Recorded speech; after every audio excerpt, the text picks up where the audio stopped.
तो आखिर अमेरिका और ईरान के बीच बातचीत की कामयाबी की राह में रोड़े क्या है? क्यों पहले दौर में 21 घंटे की वार्ता नाकाम हो गई और अब दूसरे राउंड में भी उतना ही तनाव नजर आता है? आपको जरा हम बता रहे हैं जिस तरह के हालात है, समझौते तक नाकेबंदी रहेगी। अमेरिका कह रहा है, ईरान कह रहा है नाकेबंदी रही तो हॉर्मुज बंद रखेंगे, यानी ईरान भी वहां पर अपना दबदबा बनाए रखेगा। तो सबसे बड़ी दिक्कत अभी जो नजर आ रही है वो है हॉर्मुज स्ट्रेट की।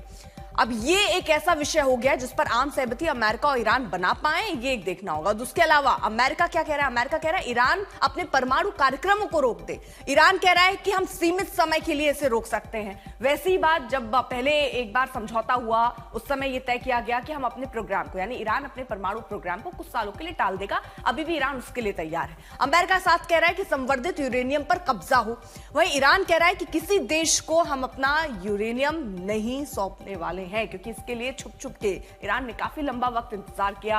अपना यूरेनियम जो है वो संवर्धित यूरेनियम उनको रखा। तो अब ईरान ने कह दिया कि ना हम अमेरिका को देने जा रहे हैं ना हम किसी और देश को देने जा रहे हैं, लेकिन अमेरिका ये चाहता है कि आप वो जो संवर्धित यूरेनियम है उस पर उसका कब्जा हो जाए। आशुतोष हमारे सहयोगी इस वक्त जुड़ चुके हैं।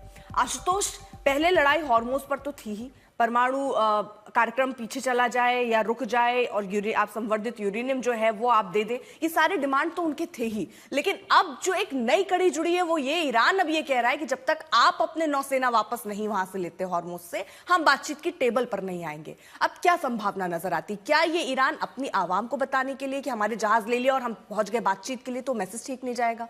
क्या इसलिए ईरान ऐसा कर रहा है, या वाकई ईरान की ये शर्त ऐसी ही रहेगी और बातचीत रुक सकती है?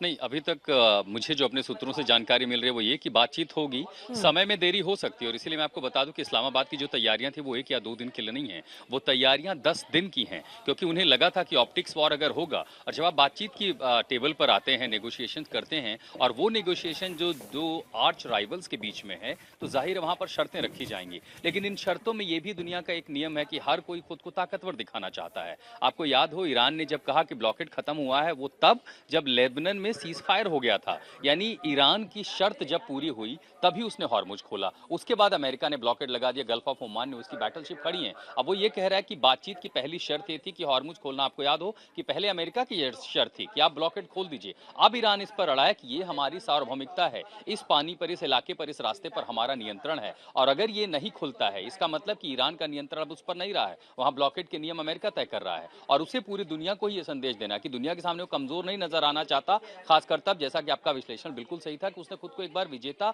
दिखाया है। और नियंत्रण ही नहीं, आप देखें कि 25 से ज्यादा जहाज वहां पर वापस जा चुके हैं। अब तक अमेरिका ये कह रहा है कि $500 बिलियन का नुकसान ईरान को झेलना पड़ा है, कुल मिला के 40 दिनों के जंग और उसके बाद तेल की ब्लॉकेट के बाद। तो उसकी अर्थव्यवस्था पर भी असर है और वैश्विक संकट में भी जो ईरान की भूमिका हो सकती है अनुमति देने की, उस पर असर पड़ा है। तो नेगोशिएशन टेबल पर जाने के पहले खुद को मजबूत दिखाने की ये कोशिश दोनों मुल्कों की ओर से की जा रही है। ठीक है, बहुत बहुत शुक्रिया आशुतोष आपका भी, और अशरफ भी हमारे साथ जुड़े थे। आप दोनों का बहुत बहुत शुक्रिया।